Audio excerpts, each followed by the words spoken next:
নমস্কার গাইস, আমি বিশ্বজিৎ দে বলছি। তো বিশ্বজিৎ দে চ্যানেলটাকে অবশ্যই সাবস্ক্রাইব করুন, লাইক করবেন। আজকে যে ভিডিওটা বানাচ্ছি সেটা হচ্ছে ইন্ডিয়া আর অস্ট্রেলিয়ার মধ্যে।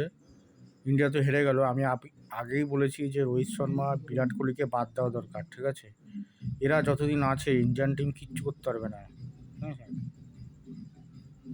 তো সেই কথা মতো আমি বলেছিলাম অস্ট্রেলিয়ার কাছে হারবে, ঠিক শিওর হেরে গেছে। ম্যাসিভ চেঞ্জ যেটা করতে হবে সে হচ্ছে কুলদীপ যাদবকে নিয়ে আসতে হবে স্পিন ডিপার্টমেন্টে, ঠিক আছে? আর ফাস্ট বলে ইন্ডিয়াকে আরও উন্নত করতে হবে, অলরাউন্ডার নিয়ে আসতে হবে। ফাস্ট বোলিং অলরাউন্ডার দরকার, নীতিশ রেড্ডির মতো প্লেয়ার দরকার, হার্দিক পান্ডিয়ার মতো প্লেয়ার দরকার, ঠিক আছে? এরকম টাইপের প্লেয়ার খুব কাজের, ঠিক আছে? ব্যাটসম্যান ইন্ডিয়ার কোহলি আর রোহিত যদি বাদ হয়ে যায় তাহলে প্রচুর ব্যাটসম্যান ভালো ভালো পেয়ে যাবে ইন্ডিয়ান টিম, ঠিক আছে? কোহলি জানি না 2-0 করার পরে ওকে কেন রেখেছে আমি তো বুঝতে পারছি না, ঠিক আছে? তো ম্যাসিভ চেঞ্জ করা দরকার, নাহলে কিন্তু আবার টি-20 ম্যাচে হোয়াইট ওয়াশ হবে। আমি বলে দিচ্ছি, 3টে ম্যাচে 3টেই কিন্তু অস্ট্রেলিয়া জিতে যাবে, ঠিক আছে? হোয়াইট ওয়াশ হয়ে ইন্ডিয়া হারবে। কেন ইন্ডিয়া হারার পরেও কোনো টিমে কোনো চেঞ্জই করেনি, ঠিক আছে?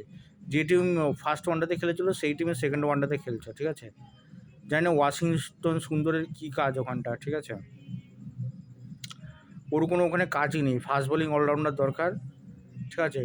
হার্দিক পান্ডিয়ার মতো প্লেয়ার দরকার। বিনা হার্দিক পান্ডিয়াতে ওরা কিচ্ছু করতে পারবে না। ইন্ডিয়ান টিম না ব্যাটিংয়ে কিছু করতে পারবে না বোলিংয়ে, ঠিক আছে?